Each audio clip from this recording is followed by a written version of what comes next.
esse livro é um livro escrito baseado nas pesquisas, mas também direcionado para o público em geral. Ele é feito para o público leigo e também para o público científico. O que tem de pesquisa sobre isso? Sobre ciência da vida após a morte. Muitas pessoas pensam, não, esse não é um tema da ciência. A ciência não pode estudar isso. Estudar a não matéria? Isso é só religião, Exatamente. ou é filosofia. O que a gente mostra nesse livro, e foi importante que esse foi publicado pela Springer. Originalmente saiu em inglês esse livro. A Springer é a principal editora científica do mundo. Também saiu, que a gente viu. Saiu em espanhol, saiu em alemão, saiu em português. E a gente publicou de propósito na principal editora científica do mundo, a Springer Nature. E foi, segundo o nosso conhecimento, a primeira vez que uma grande editora científica internacional publica um livro sobre evidências de vida após a morte. Tá? Então, uma abertura no padrão internacional. E o mais importante que as pessoas vão aprender é que existem 150 anos de pesquisa científica sobre esse tema, que envolveu muitas das melhores mentes filosóficas e científicas da história. Então, há muita coisa pesquisada nessa área. O que a gente faz, então? Primeiro, a gente mostra que é possível investigar o fenômeno. Por quê? Como que eu trago para a ciência? Para ser ciência, eu tenho que ter fatos para observar. Então, se existe a consciência, a sobrevida da mente após a morte, eu tenho que ter evidências de que a mente está funcionando quando o cérebro não está funcionando. Exatamente. Então, nós vamos ver, há evidências de memória, de atividade mental, quando o cérebro não está funcionando? As experiências espirituais alegam que sim. Por exemplo, experiências fora do corpo, experiências de quase morte, experiências de aparição, experiências mediúnicas, pessoas que alegam memória de vidas passadas. Então, o que a gente faz é revisar o que tem de pesquisa científica sobre cada um desses temas. A gente mostra o que tem a pesquisa, a gente mostra as hipóteses mais comuns. Pode ser fraude, pode ser o inconsciente da pessoa, pode ser problema psiquiátrico, pode ser manipulação, tudo isso pode. São as explicações convencionais.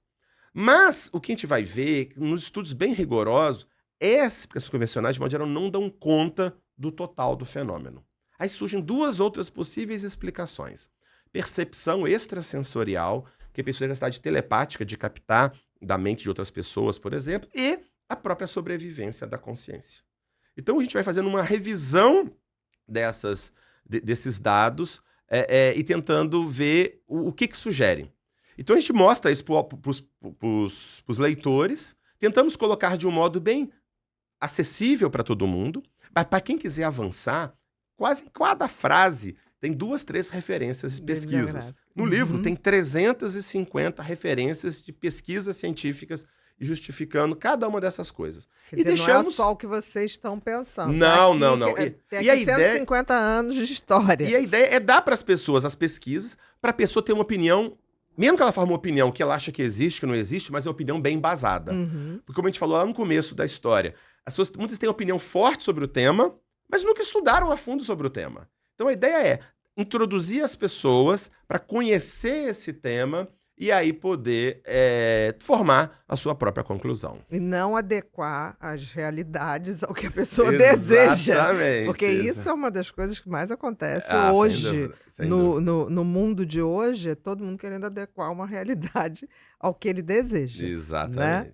E uma coisa que você coloca aqui no livro, que eu já dei uma folheadinha aqui, Chico Xavier. O que você traz de Chico Xavier? Que eu acho que Chico é um patrimônio brasileiro, assim, porque é difícil quem não goste de Chico Xavier. E eu não estou falando se aceita o que ele dizia ou não, mas eu sinto que existe no brasileiro um carinho pela figura de Chico Xavier, como Divaldo, que ainda está vivo, né, com 90, se eu não me engano, 92 ou 94 anos. O que você traz Chico Xavier aqui? Então, a gente, como eu falei, a gente analisa vários tipos de evidência e de experiências espirituais e estudos que foram feitos.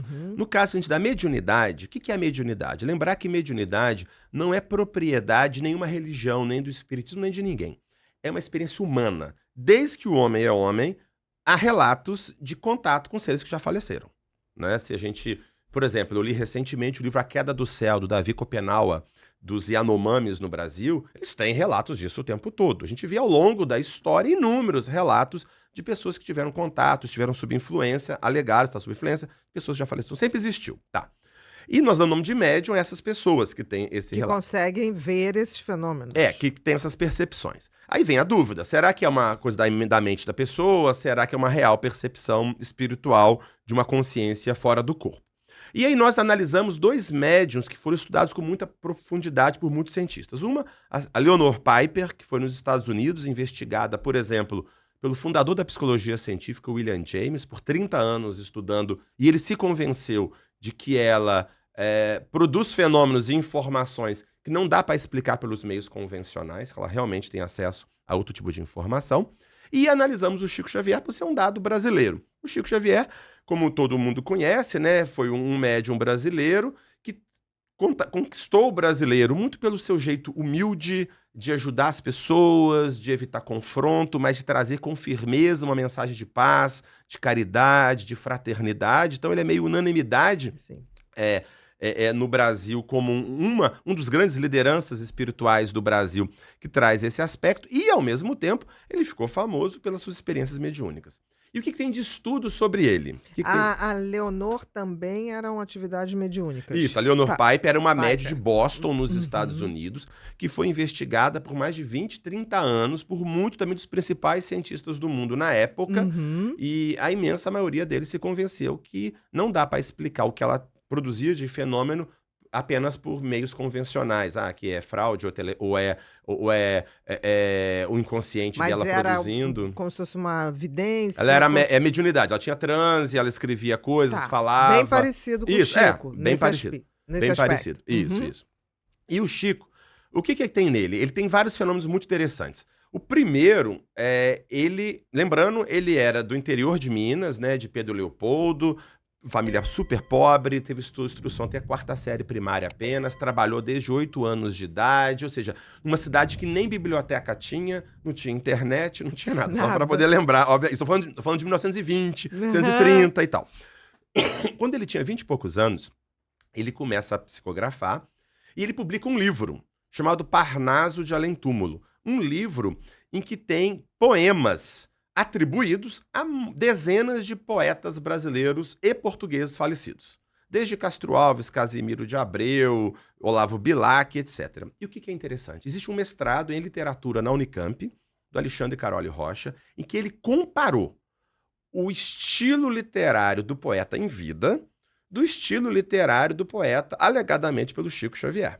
E é muito impressionante, porque para cada poeta, pelo Chico, esse poeta que se comunica de alguma forma, ele conhece o repertório cultural, o conhecimento daquele poeta, o estilo literário daquele poeta para cada um deles.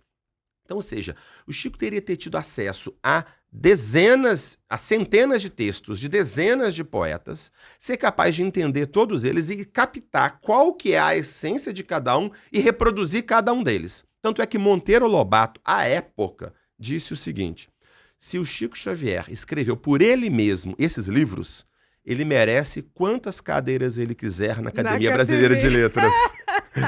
Então, assim, é um negócio muito impressionante. E tem um detalhe interessante. E depois, esse mesmo pesquisador da Unicamp, o Alexandre Caroli Rocha, fez um doutorado, do qual eu fui da banca dele, do Humberto de Campos. Humberto de Campos é um outro escritor brasileiro, não era poeta, mas era um jornalista, escritor, que também era muito famoso no Brasil nos anos 20, 30, e também, poucos anos depois que ele faleceu, o Chico alegadamente escreveu por ele. E é muito interessante, porque o Alexandre ele leu o que o Humberto de Campos escreveu, supostamente pelo Chico, e em vida, e ele viu que os textos do Humberto de Campos pelo Chico, eles faziam o tempo todo referência cruzada, bem sutil, a inúmeros textos do Humberto de Campos em vida. Tinha que conhecer muito bem. A obra profundamente. E tinha um outro detalhe pior. O Humberto de Campos, ele escreveu um diário secreto, em que ele botava as fofocas da época, escreveu em vida, um diário secreto das fofocas do meio intelectual, do meio artístico brasileiro. Só que tinha tanta fofoca que ele mandou colocar, quando ele morresse, no cofre da Academia Brasileira de Letras e ficasse fechado por vários anos lá. Depois, décadas depois, esse diário veio a público. E há textos do Chico, alegadamente do Humberto de Campos, que fazem claramente referência a coisas que estão nesse diário secreto, que era secreto, que estava no cofre. Então, esse é um exemplo de fenômeno que chama muito a atenção sobre o Chico. outro aspecto do Chico chama atenção. Essa foi uma outra pesquisa que foi publicada por colegas nossos de Juiz de Fora, mas numa revista internacional. Nos anos 50, quando o Chico estava psicografando, ele falou sobre a glândula pineal, que é uma glândula que tem no nosso cérebro. Isso. Nos anos 50, se achava que a pineal não servia para nada. Nem o hormônio, a melatonina, se tinha descoberto ainda. Não sabia de nada. A pineal não servia para nada. Mas neste livro, alegadamente por um médico, o André Luiz, médico desencarnado pelo Chico, ele começa a falar que a pineal tem uma série de funções, uma função endócrina, uma função reprodutiva. Começa a falar várias funções da pineal, como é que ela funciona.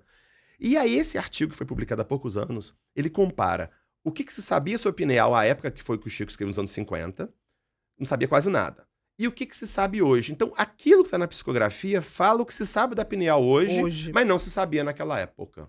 Então, é outro dado interessante. E, por fim, o outro dado, talvez muito interessante do Chico, que a gente publicou, eu orientei dois pós-doutorados em parceria aqui com a USP, sobre as cartas psicografadas pelo Chico Xavier. O Chico psicografava cartas, alegadamente, de pessoas falecidas para os seus parentes. Isso. E nós fizemos, então, uma investigação nessas cartas para ver que nível de informação precisa tinha e qual a possibilidade do Chico ter acesso a essas informações. Nós publicamos também em revistas internacionais esses resultados, mostrando que, de um modo geral, essas cartas tinham informações muito precisas e boa parte delas extremamente improvável que o Chico tivesse acesso a essas algumas informações, nem, por exemplo, A própria família. a famílias que foi lá no Chico sabia. Depois eles foram investigar nome de pessoas, fatos, etc. e tal. E constataram que o que estava na carta era real. Exatamente. Então, o Chico, infelizmente, ele foi pouco estudado em vida. Acho que foi um desperdício absurdo da comunidade científica. Mas tem havido um esforço, né, de resgatar alguma coisa nesse sentido hoje em dia. E é interessante, né, porque assim, Chico falava muito da reencarnação, como Kardec, né? Os estudos de Kardec, eles também contribuem nesse sentido? Desse estudo da espiritualidade, da saúde? Então foi interessante que você colocou. O Kardec, é interessante o seguinte, que no Brasil tem uma visão basicamente mais religiosa do espiritismo como um todo. O Kardec, na realidade, ele era um intelectual francês, né, que em 1850 aproximadamente, ele resolve estudar racionalmente essas experiências espirituais que aconteciam na época. Que aconteciam. Isso. E ele propõe a ideia de usar a ciência para investigar esses fenômenos espirituais. Ele dizia que não havia oposição entre ciência e religião e que você deveria e poderia usar a razão e a ciência para investigar esses fenômenos. Então, o Kardec faz parte de um movimento que teve no meados do século XIX para a investigação científica destes fenômenos espirituais. Tá certo? E ele tem alguns insights muito interessantes. Por sinal, aproveitando o ensejo, vai sair agora numa revista chamada History of Psychiatry, da Universidade de Cambridge, um artigo meu com outros dois colegas, investigando justamente o método de Kardec de investigação de fenômenos espirituais. E vai ter também, para quem tiver interesse, no final de novembro, na Universidade Federal de Juiz de Fora, vai ser o primeiro congresso acadêmico de investigação sobre Kardec. Ou seja, estudar o Kardec como um pensador na Federal de Juiz de Fora. Juiz de Fora vai ter esse... Final de novembro. Um congresso aberto para quem quiser participar. E quem quiser depois entra nas minhas redes, a gente vai estar anunciando. No teu Instagram tem tudo no meu Instagram lá. Mas meu ainda vai deixar o recado. Vou colocar. Então, vão ser pesquisadores que realizaram mestrado, doutorado, pós-doutorado, professores titulares de universidades que estudam Kardec enquanto um pensador. Então, o Kardec, sem dúvida, ele foi um inovador, um pioneiro nessa área, e eu acho que várias das suas propostas são bastante interessantes, que podem ser úteis para a nossa exploração. É porque ele começou no movimento de estudar aquilo que estava sendo descrito, Isso. não de julgar ou dar uma verdade absoluta, era simplesmente observar. Cursos completos com conteúdo de qualidade, uma bagagem única sobre TDAH, ansiedade, depressão, psicopatia, toque e borderline. Masterclasses com os tópicos mais pertinentes da mente humana e habilidades emocionais. Uma linha direta para conversar e tirar dúvidas comigo e muito mais. Tudo isso em um só lugar. É a esse ecossistema que os membros da nossa comunidade Ser Humano Sustentável têm acesso. e tem certeza que pode te ajudar a entender melhor sua mente e alcançar sua melhor versão. Tudo isso através do conhecimento. E fica ligado, são raras as vezes em que as portas da comunidade se abrem, e sempre por tempo limitado. Então, não vai deixar essa oportunidade passar.